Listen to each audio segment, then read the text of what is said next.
Hi moms and dads, a warm welcome to another episode of Today's Parent, where we connect you with experts and provide you with information to make your parenting journey a bit more easier. I'm your host, Christine Casina. In today's episode, we are talking about mumps, measles, and rubella. I know these are things that you've heard of before, and today we have Dr. Jane Mate who's going to shed light on what mumps is, what measles is, and what rubella is, and why it's important to vaccinate our children against them. Welcome to the show. Daktari. Yes, Christine. A pleasure to have you. Thank you for having me. You know, initially when I looked at these words, measles, mumps, and rubella, I stopped at rubella because I figured is this something that affects us in this continent, or it's a Mzungu thing? No, this is something that affects us quite commonly, actually. Somebody has come to the hospital and told you, Daktari, or of course then maybe you did a test or something and told them this is rubella. Now, because of how good we have been with the vaccinations, we have not had cases of rubella. But there's an uprising now of cases of mumps and measles. Like, you know, now in the West, they're actually suffering an upsurge of things like measles, which weren't there before. That's interesting. Yes. So let's start with measles, Dr. Mate. What is measles? So measles is a viral infection. Okay. It's a respiratory viral infection. So by respiratory, I mean that it is transmitted by droplets. Okay. So if somebody is coughing or sneezing and you inhale those droplets, that is how you get the infection. So measles is a viral infection? Yes. As a matter of fact, it's airborne then? Yes, it's airborne. Right. Measles, mumps, and rubella are all viral infections. Okay. Yes. And like measles, usually it starts off with symptoms of a cough, a runny nose, pink eye, or a bit of discharge from the eyes. Most people just associate measles with a rash. That feels like flu, by the way. It does. It does. It actually has flu-like symptoms. Interesting. Which precede the rash. So then you have this pinpoint red rash. You do know we are black, right? But reddish rash. Okay. So those are all symptoms, but you usually flu-like symptoms. Okay. Before now there are ears, starts on the face and goes to the rest of the body. And what kind of rash is it? Is it small pimples or just a coat of, you know? It's a small pinpoint rash, not really like pimples. It's more of a flat rash. Starts around the face and then moves on to the trunk and the rest of the body. Okay. Usually non-itchy. So non-itchy? Yes. Measles, usually you have a very non-itchy rash. You know, that worries me because somebody could be thinking they had something yesterday at night and they reacted to the food. Yes. It's more of a food allergy because you're not itching. Yes. How do you tell the difference? So like I said, with measles, you will have flu-like symptoms. Flu-like symptoms? Yes. So you'll find either you have watery eyes or you have a bit of reddish eyes. You also have what you call mucosa involvement. So either around your mouth, you find that it's a bit reddish. You have this cough, you have this runny nose or wet nose. Yeah. What causes measles? So it's usually spread, like I said, it's airborne. So if there is anybody with measles and you're exposed to it, and if you have not been vaccinated against it, then it is likely that I could pass it to you. So it is passed on from someone who has the virus, airborne, and to another susceptible individual who has not been immunized against it. Measles, does it happen in adults or mainly in children only? It can happen in adults. Like I said, if you're a susceptible individual or if you're not immunized and you have not been immunized, so your body has not developed that immunity against it, then you are susceptible. So yes, it can be transmitted to adults. Okay. Yes. What's the prevalence right now? Out of, say, 100 kids, how many of them will you find that have measles? The prevalence here in Kenya is still not that high because of our national immunization guideline. So because we do it more routinely, we do not wait for outbreaks for measles to happen. So on the national immunization guideline, you actually have children getting 2 doses of the measles vaccine, or what we call the MMR. Measles, mumps, and rubella, which is recommended that you get 2 doses of the vaccine. So as much as possible, we try and encourage parents to get this vaccination. So we don't have a large incidence of the illness here in Kenya. Okay. Yes. What are the effects of MMR, measles, mumps, and rubella on our children in case we don't vaccinate them? What would happen? So when it comes to these viral infections, which I mentioned, all three of them are viral infections. One, there is no specific medication that I can give you for measles or for viral infections. Most of them are self-resolving. So it means we'll give you about 5 to 10 days for the symptoms to go down and for the rash to clear. During this period, most of the patients are infectious. So it means I can pass it on to somebody else. Unfortunately, depending on the immunity of the child, you could get some complications. It's an infection of the brain or the coverings of the brain, what you call the meninges. That is dangerous. It's very dangerous. It is life-threatening. Absolutely. Yes. So meningitis is one of the complications of most viral infections, including measles, mumps, and rubella. Other things is in case like boys, if it goes to their reproductive organs, they could actually get infertility, something called otitis, which is an infection around the testes or the scrotal sac. And this could actually lead to a complication of infertility in the future. So these are some of the reasons to vaccinate the children. If you're having a fever, we give you some medication for fever. If the child is in pain or they're uncomfortable, we give you medication for that. But largely, we just encourage keep the child well hydrated. Then make sure they do not go to school because, like I said, they are quite infectious. So you do not want them to be. Yes, for a certain period of time, you have to isolate them until they're better. And then now the infection resolves on its own. So mainly the vaccinations will help you to prevent these severe complications that could occur. Right. Yes. Let's talk about mumps. What is mumps? So again, mumps is a viral infection, but what happens is it involves or it attacks the salivary glands. So what happens is you have salivary glands which are under the ears. So if you've ever seen anyone with mumps, they look like they have a bull neck. Because what happens is they get swelling and inflammation of the salivary glands below the ear. So there's swelling either on one side or actually both sides. How do you differentiate that from goiter? Goiter now happens because you have involvement of the thyroid, which is in the midline, at the front of the neck. So someone with a goiter will come with a predominant swelling at the front of their neck. Mumps is on the side. Mumps is on the side, just below the ears. Right. In fact, if you see a child, you'll either notice a swelling on one side, just below the ears, or on both sides, or they'll come and tell you they have pain, whether it's when they're swallowing or they have pain around the ear. Then now, when you examine, that is when you realize you actually have a swelling either on one side or both sides. Okay. Yes. Okay. It is also a droplet infection. So coughing, sneezing, it is airborne. So again, that is why if somebody has mumps, you want to isolate them for a period of time. Because if they're in contact with other people, then they will spread the infection. Okay. Yes. And what are the effects of mumps on a child? Mumps, the same thing. It can cause meningitis. And again, it can also affect boys in terms of getting the infertility if you have the infection spreading to the scrotum. So very similar in that way to the complications that you get with measles. Okay. Yes. How about rubella? Where did the word rubella come from? Rubella is otherwise known as German measles. German measles? Yes. To be honest, I have not experienced a case of German measles in my practice, which is why I am a big advocate for vaccinations because we haven't seen some of these illnesses in our generation. That's a good thing. Yes, that's a good thing. So the more you do it, you prevent these things from coming back and affecting our children. And it is, again, viral infection. So anyone who has the flu-like symptoms can spread it to a susceptible individual. Okay. But you'll find most kids who go through their routine immunization according to our national program, unlikely that you get any child with rubella, which I still haven't. I'm still yet to experience. Right. Yes. So talking about vaccination, how come mumps, measles, and rubella are put as one package? Because I believe we are vaccinated against all of them at the same time. Yes. Why are they put in the same package? So when it comes to vaccinations, you have these vaccinations which are put together because there's a number of illnesses that we want to vaccinate against.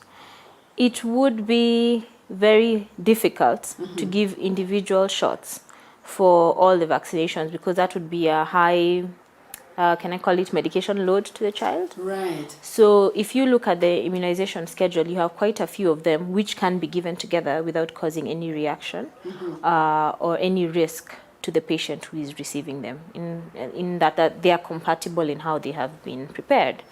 The other one, which is very similar in that category, is called pentavalent, where you have one vaccine that protects or provides your body with protection against 5 illnesses. So that's how MMR works. You have measles, mumps, and rubella. Yeah.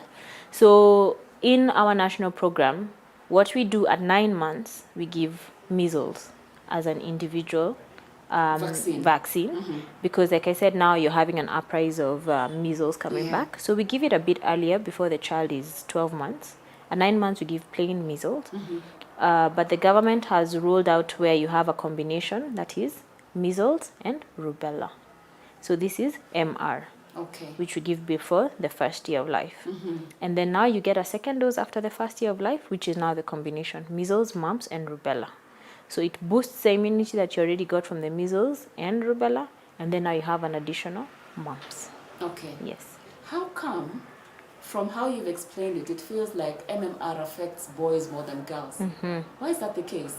Like I mentioned, in terms of boys, is because you have it affecting the reproductive system for boys.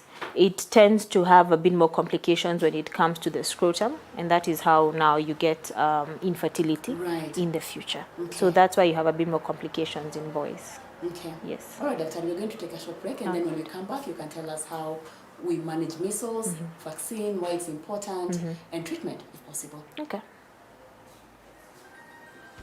In today's episode, we have Dr. Jane Mate taking us through what mumps, measles, and rubella are, why it's important to vaccinate our kids, and at this point, we're going to take a short break. We'll be right back after this.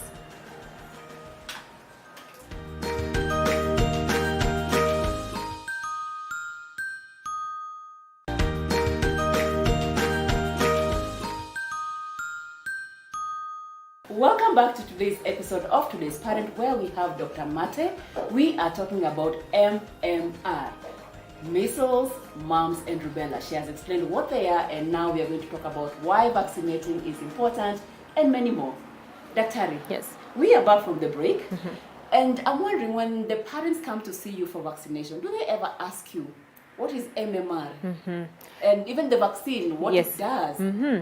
So now we are having a lot more parents asking about the vaccination, which we are encouraging, because there has been a lot of controversy when it comes to vaccinating. Should I vaccinate my child? Why is it important?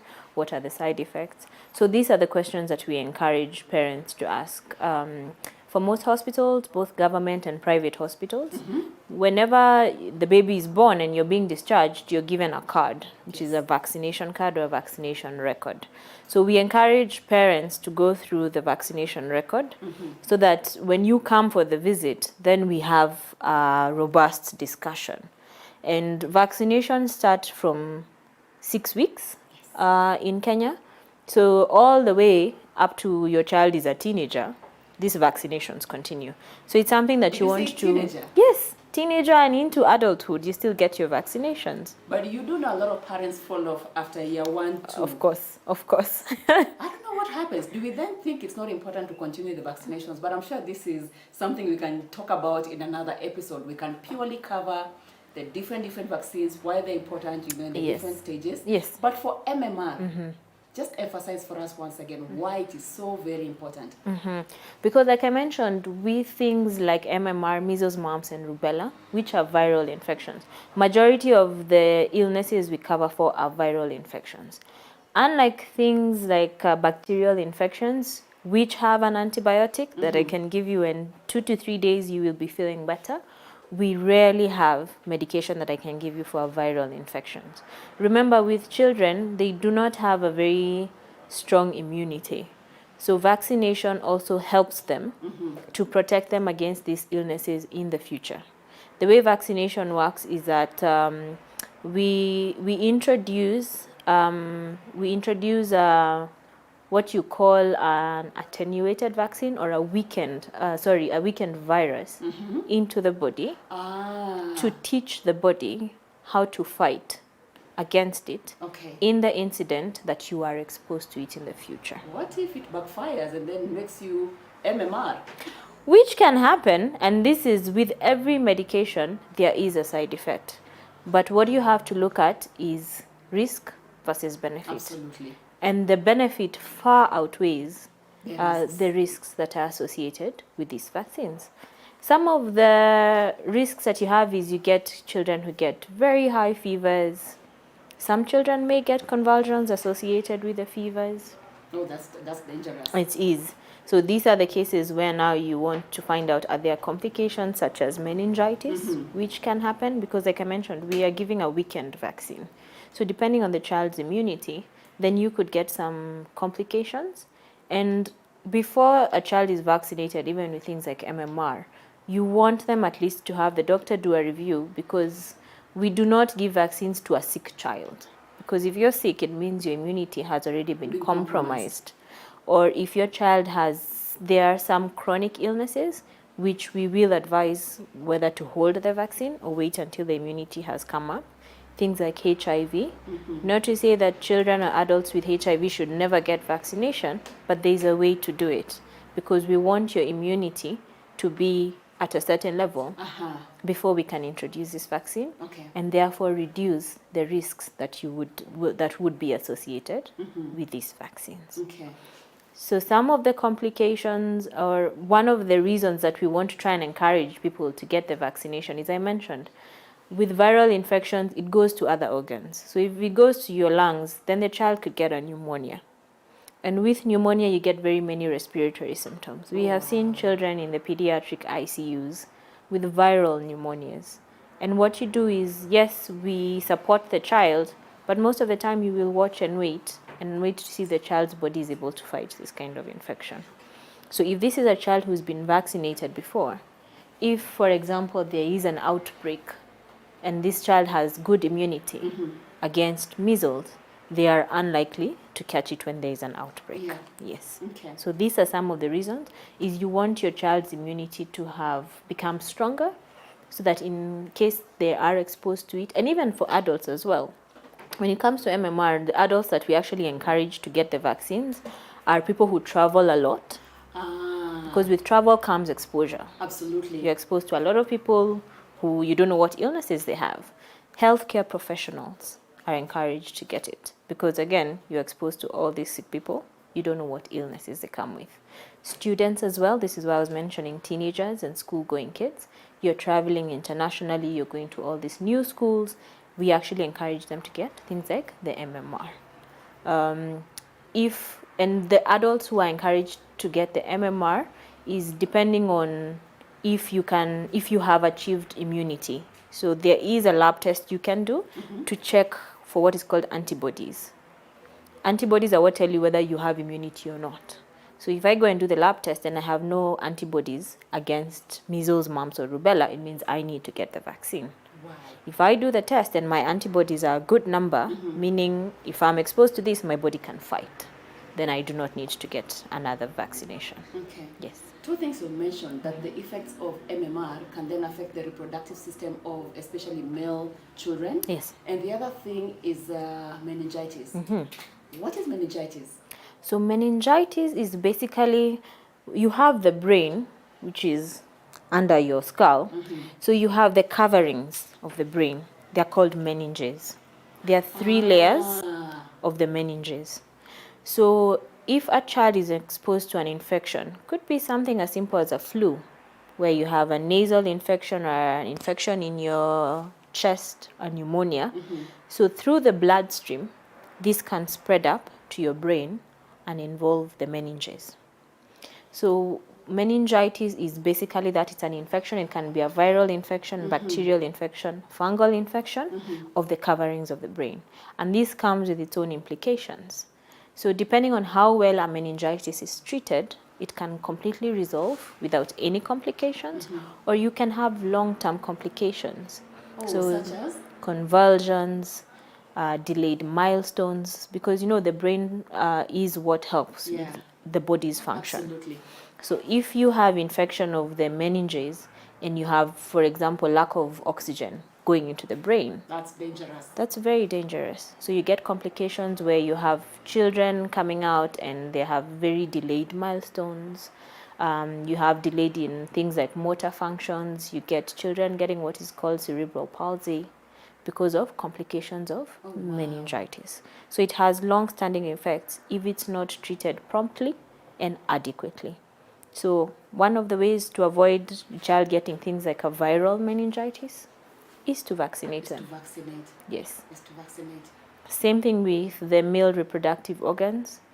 This infection or this virus can spread to the male reproductive organs, where you have it affecting the scrotum, which is the sac that holds the testes. So if you have an infection, one of the long-term consequences of what is called otitis, which is an infection of the scrotum, is that later on in life, this child could be infertile. So these are some of the complications which are not highlighted, but I think are important and could have long-term effects on your child, even all the way up to adulthood. Absolutely. Yeah. Dr. As we're winding up, when it comes to MMR, how is the vaccination administered? Is it oral? Is it by injection? How is it done? So the vaccination is an injectable, as quite a majority of vaccinations are. It's intramuscular. Intramuscular? Yes, injectable. So the vaccination schedules will vary from country to country.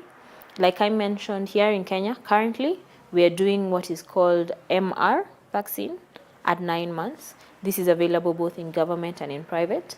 And then after the first year of life, around 15 to 18 months, we give the second dose, which now has measles, mumps, rubella, MMR. In the West, you'll find they will do the first dose of MMR at 12 to 15 months, and they'll do the second dose, what they call preschool. So between 4 to 6 years is when they'll give the second dose.